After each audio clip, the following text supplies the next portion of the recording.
It has been said that we have not inherited our resources from ancestors, rather, we have borrowed it from the coming or upcoming future generations. Hello, everyone.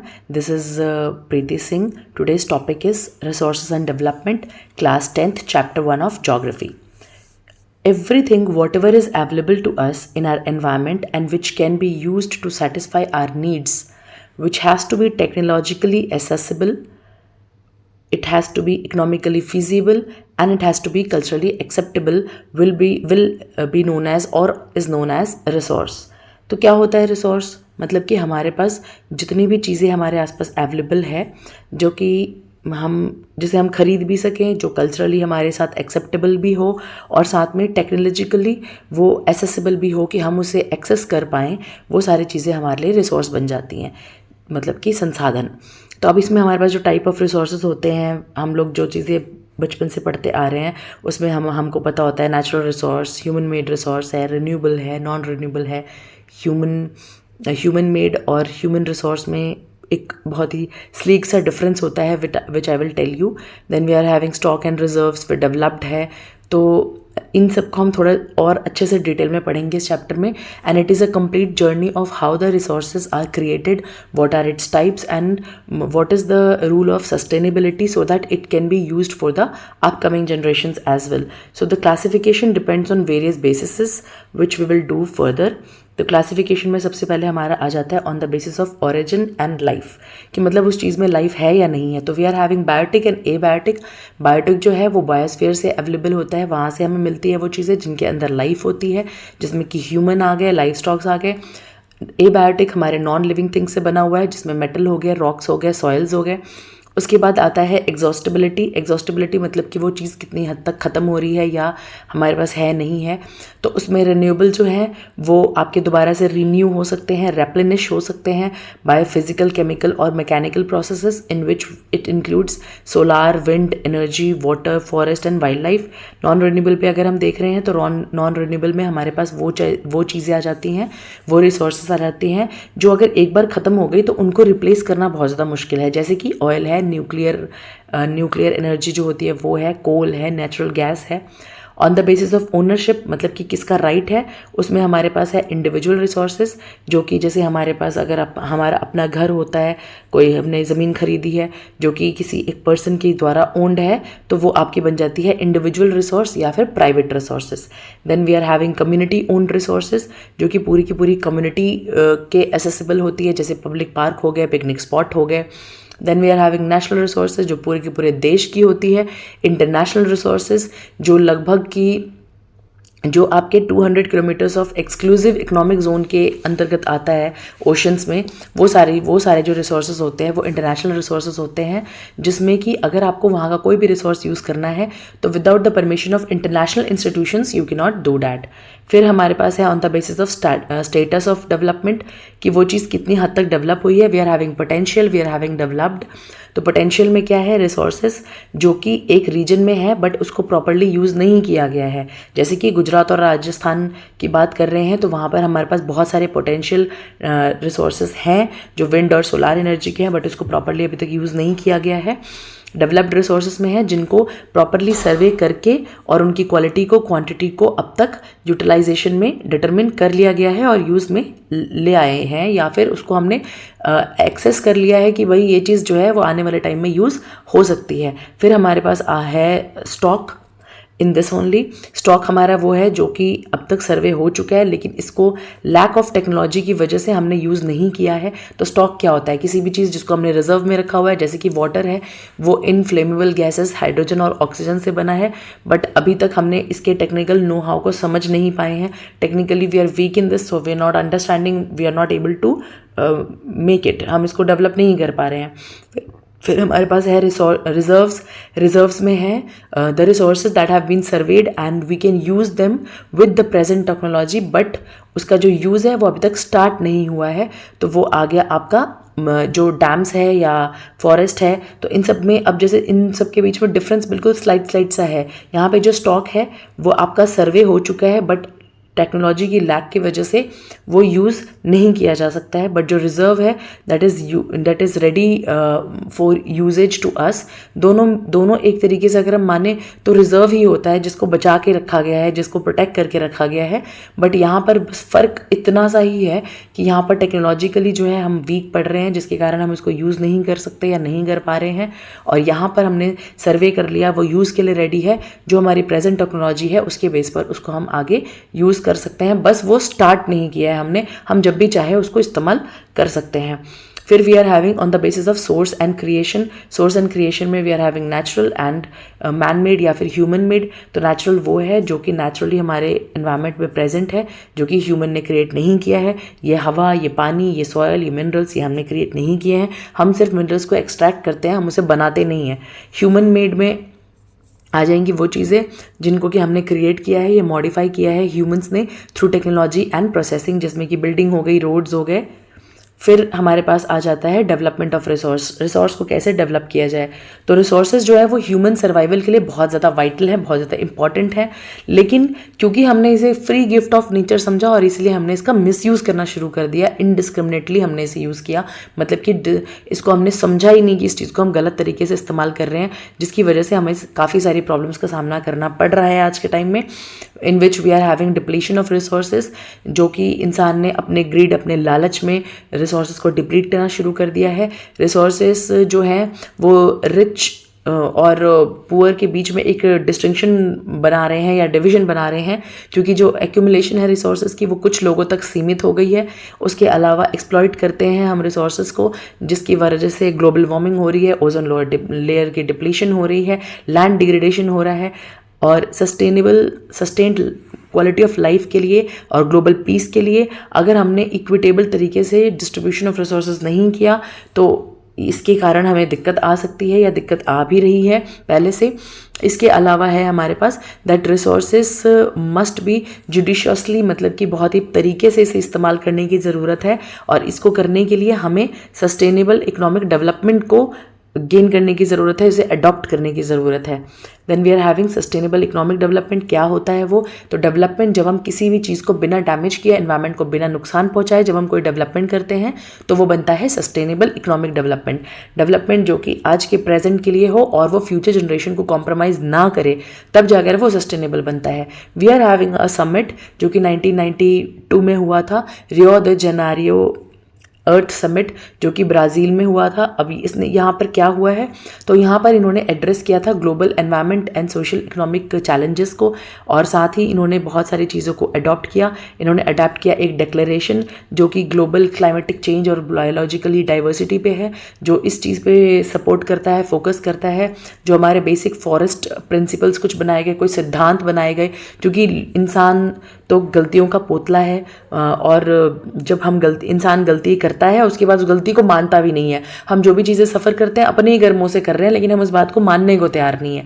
लेकिन इस summit में इसी चीज़ पे focus किया गया कि जो भी चैलेंजेस हम फेस कर रहे हैं वो चैलेंजेस रिड्यूस हो सकती हैं अगर हमने इस परेशानी को समझा।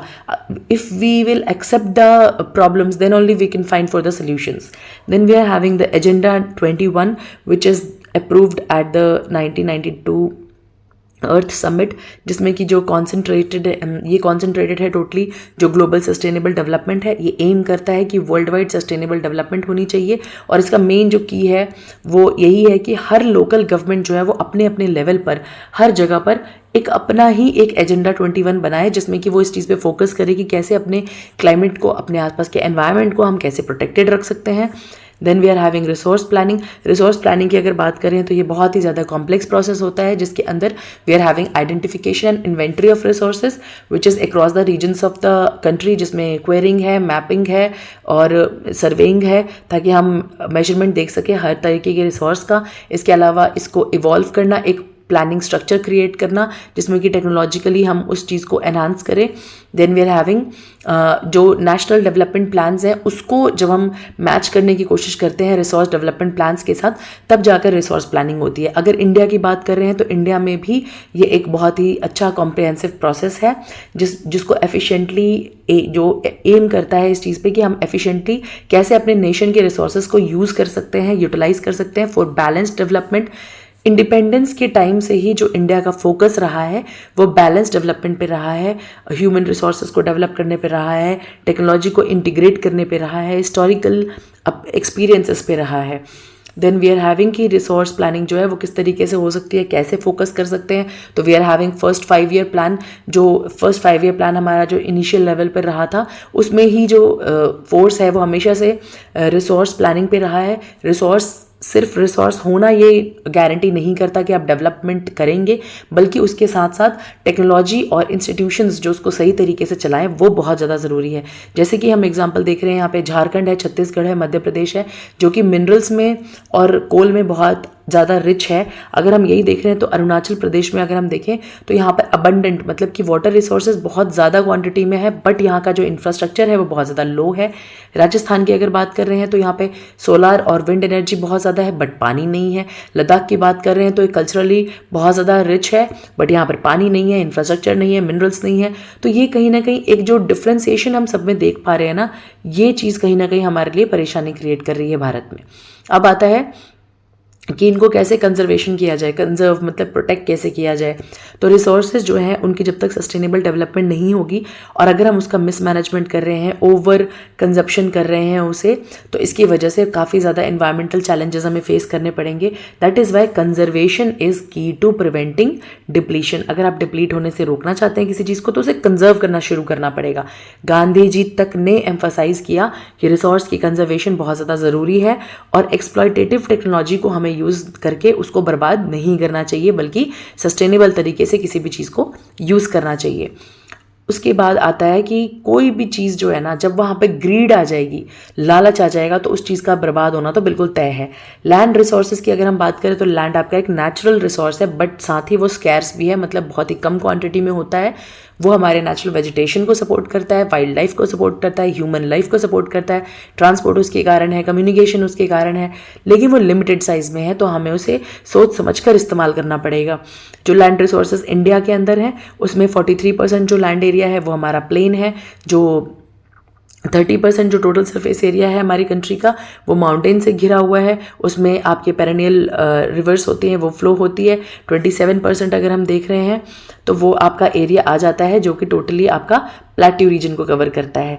ये है हमारा सॉइल प्रोफाइल जो मैंने बचपन में कई बार देखा है, बट ये सॉइल प्रोफाइल जो है वो बहुत ज़्यादा अच्छे तरीके से हमें करने की ज़रूरत है कि किस तरीके से जो सॉइल है वो कैसे वर्क करता है और सॉइल की जो क्वालिटी होती है वो कैसे अफेक्ट करती है सारी चीज़ों को।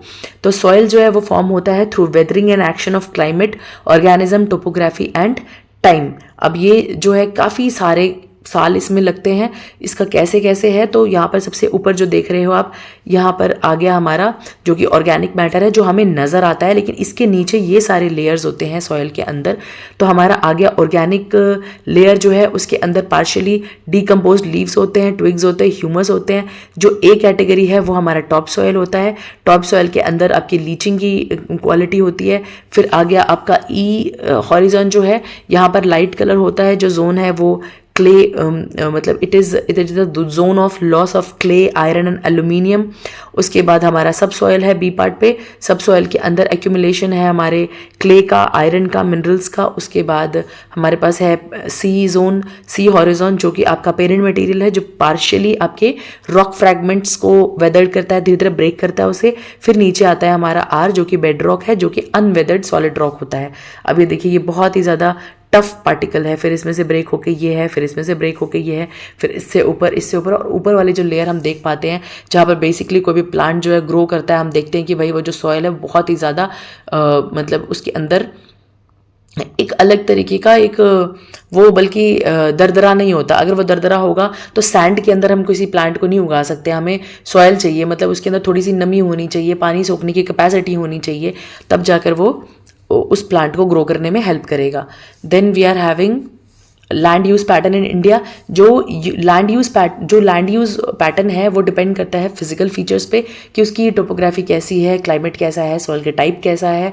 ह्यूमन फैक्टर्स की अगर हम बात करें तो पॉपुलेशन कितनी ज़्यादा है, उसके बाद डेंसिटी मतलब कि कितना घना है, वो जगह कितनी ज़्यादा घनी है, उसके बाद टेक्नोलॉजिकली वहाँ पर कितनी कैपेबिलिटी है, कल्चर क्या है लोगों का। इन सारी चीज़ों पर डिपेंड करता है कि कोई भी जो लैंड यूज़ है वो किस तरीके से लैंड को यूज़ में लाया जा सकता है। अब जैसे नॉर्थ ईस्टर्न स्टेट की अगर हम बात कर रहे हैं तो वहाँ पर असम को छोड़कर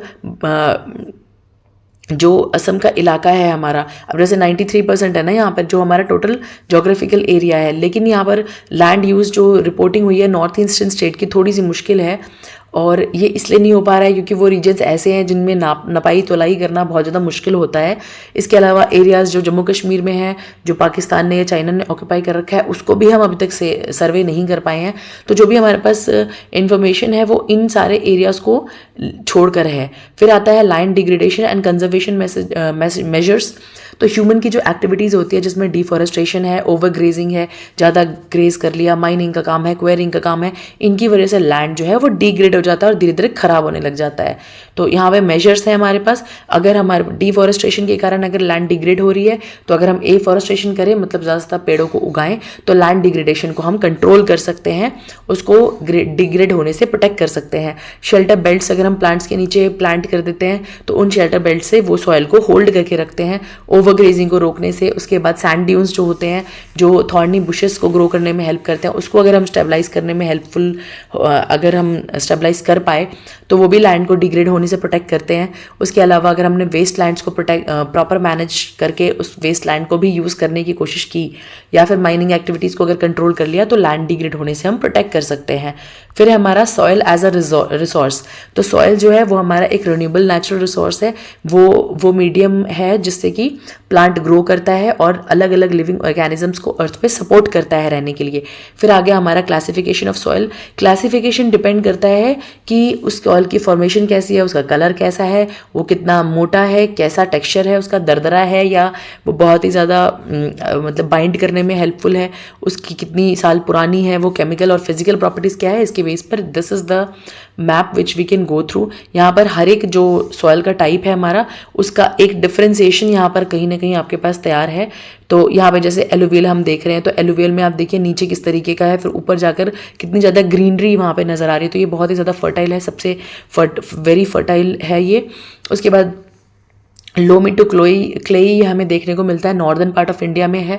उसके बाद एरिड में आ गए तो ये लो है, बिल्कुल फर्टिलिटी यहाँ की बहुत ही ज़्यादा कम है। ये आपको ये देखो थार डेजर्ट जो है वो उस इलाके में देखने को मिल रहा है हमें। फिर आगे आपका सलाइन अल्कलाइन है, ये इसका बहुत ही ज़्यादा पुअर स्ट्रक्चर है, सॉल्ट एनरिच्ड है, गुजरात और राजस्थान यूपी में देखने को मिलता है। ये लेटराइट सॉइल है जो कि लो फर्टिलिटी है, एसिडिक होता है नेचर में और आयरन में बहुत ज़्यादा रिच है, वेस्टर्न और ईस्टर्न घाट में देखने को मिलता है। फिर हमारे पास है फॉरेस्ट का रीजन, यहाँ पे लेटराइट में आप देखो कि वेस्टर्न घाट्स में रेड एंड येलो कलर के हैं ये। फिर फॉरेस्ट और माउंटेनियस रीजन में इस तरीके का, यहाँ भी आप देखो कि बहुत ही ज़्यादा हरियाली देखने को मिलेगी। तो वेरिएबली फर्टाइल है ये, रॉकी है, कोर्स है इसका स्ट्रक्चर, और ये हिमालयन और नॉर्थ ईस्ट में, ये देखिए इस इलाके को और इस इलाके को कवर कर रहा है। Then we are having black के अंदर हम देख रहे हैं कि ब्लैक सॉइल जो है वो भी काफ़ी ज़्यादा फर्टाइल है। यहाँ पर आ रहा है ये क्लेई होता है, रेगार, उसके बाद डेकन प्लेट्यू को कवर कर रहा है। रेड एंड येलो सॉइल है जो कि मॉडरेट फर्टाइल होता है, सैंडी टू लोमी है ये, सदर्न एंड ईस्टर्न इंडिया के अंदर आ रहा है। फिर आ गया पिटी एंड मार्शी जो कि हाई फर्टाइल है, ऑर्गेनिक और वाटर लॉस्ट है, केरला और सुंदरबंस में देखने को मिलेगा। तो this you can memorise from here two type of soil से, यहाँ से करना बहुत ज़्यादा आसान है ये। Then we are having soil erosion and soil conservation. Soil erosion क्या होता है? सॉयल इरोजन है आपकी, सॉयल इरोजन और लैंड डिग्रेडेशन में फ़र्क है। सॉयल इरोजन है आपका वो प्रोसेस जिसमें कि सॉयल की जो कवर है वो धीरे धीरे करके, जो सबसे ऊपरी जो परत है, हमने सॉयल की जो प्रोफाइल हमने देखी है उसमें जो सबसे ऊपर वाली लेयर है उस सॉयल कवर को धीरे धीरे वॉश ऑफ करके ले जाता है। तो सॉयल फॉर्मेशन और इरोजन जो होता है वो यूजुअली एक साथ ही होती है और एक बैलेंस मेंटेन करके होता है। अब वो फॉर्म होगी, सॉइल फॉर्मेशन फॉर्म होगी और इरोड होगा, और ये जो बैलेंस है जब ये डिसरप्ट हो जाता है ह्यूमन एक्टिविटी की वजह से, तो तब जाकर जो ये बैलेंस है ये हम खराब कर देते हैं। ह्यूमन एक्टिविटीज़ जो कि डिफॉरेस्टेशन है, ओवर ग्रेजिंग है, ये कर हम उसे बर्बाद कर देते हैं। अदरवाइज वो खुद से थोड़ा सा वॉश ऑफ होगा, फिर धीरे धीरे करके वो खुद से कंपाइल अप हो जाता है और फॉर्म हो जाता है दोबारा से। लेकिन हम क्या करते हैं उसमें और भी ज़्यादा, वो कहते हैं ना आग में घी डालना, तो वो ऑलरेडी पहले से इरोड हो रहा है और उसके ऊपर से जब ह्यूमन की एक्टिविटीज़ इसको और भी ज़्यादा बर्बाद कर देती हैं तो इरोजन ज़्यादा बढ़ जाता है और उसके मुकाबले वहाँ पर फॉर्मेशन नहीं होती है। Then we are having gully erosion, जिसमें कि जो वाटर फ्लो है वो क्लेई रिच सॉइल से लेकर डीप चैनल्स तक कट करता है और लैंड को अनसूटेबल बना देता है फार्मिंग एरियाज़ के लिए, जिसमें कि हमें बैड लैंड इन एरियाज़ को हम बोलते हैं। शीट इरोजन जो है वो तब होती है जब वाटर जो है वो लार्ज एरिया में स्प्रेड हो जाएगा और टॉप सॉइल को बिल्कुल बहा कर ले जाएगा। विंड इरोजन तब होगा जब विंड जो है अपने साथ लूज सॉइल को बहा कर ले जाएगी या उड़ा कर ले जाएगी। डिफेक्टिंग फार्मिंग मेथड्स जो हैं ये भी एक तरीके का रीज़न है सॉइल इरोजन के लिए, जिसमें कि हम बहुत ही ज़्यादा डाउन स्लोप्स में चैनल्स क्रिएट करते हैं ताकि पानी वहाँ तक जा सके, जिसके कारण इरोजन बढ़ जाती है। तो अगेन जो डिफेक्टिव फार्मिंग मेथड्स है वो भी रिस्पॉन्सिबल है सॉइल इरोजन के लिए। And then we are having the conservation. कैसे उसको कंजर्व किया जा सकता है, तो हम रोक सकते हैं उसको काउंटर प्लगिंग के थ्रू। इस मेथड में क्या होता है कि जो भी आपके काउंटर्स है लैंड के, वहाँ पे काउंटर्स बनाए जाते हैं ताकि उस काउंटर्स के थ्रू वो जो इरोजन का जो प्रोसेस है उसको थोड़ा सा रिड्यूस किया जा सके। फिर we are having terrace cultivation, जो जनरली हिली एरियाज में होंगे, तो वहाँ पर क्या करेंगे, स्टीप्स जो भी स्लोप्स होती हैं, इन स्लीप्स में थोड़ा थोड़ा करके ना स्टेप्स बनाए जाएंगे। स्टीप फार्मिंग के लिए इसको, टेरेस फार्मिंग के लिए इसको यूज़ किया जाएगा। जनरली हम ये सेंट्रल हिमालयाज़ में करते हैं और वेस्टर्न हिमालयाज़ में करते हैं। फिर हमारे पास स्ट्रिप क्रॉपिंग। स्ट्रिप क्रॉपिंग में हम क्या करते हैं, एक बहुत बड़े से इसको अलग अलग स्ट्रिप्स में डिवाइड कर देते हैं ग्रास सेक्शंस के साथ, ताकि वहाँ पे जो विंड का इम्पैक्ट है और इरोजन का जो इम्पैक्ट है वो बहुत ज़्यादा रिड्यूस हो जाए। फिर लास्ट है हमारे पास शेल्टर बेल्ट्स, जो कि आपके बड़े बड़े जो पेड़ हैं उनको प्लांट कर दिया जाए अगर, तो वो सैंड ड्यून्स को वहाँ तक नीचे तक आने में वो करेंगे, हेल्प करेंगे, रोकने में हेल्प करेंगे। और ये जनरली हम वेस्टर्न इंडिया में करते हैं, जहाँ पर ये जो बेल्ट्स होते हैं आपके शेल्टर बेल्ट्स, वो क्या करेंगे, नीचे जो भी इलाका ग्रो कर रहा होगा उसको हेल्प करेंगे। और बड़े बड़े पेड़ जो होते हैं ना, वो अल्टीमेटली सॉइल को इरोड होने से प्रोटेक्ट करते हैं। Thank you for today.